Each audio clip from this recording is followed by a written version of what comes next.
الذين يجعلون مع الله إلها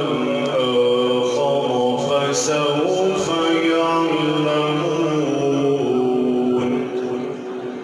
ولقد نعلم أنك يضيق صدرك بما يقولون فسبح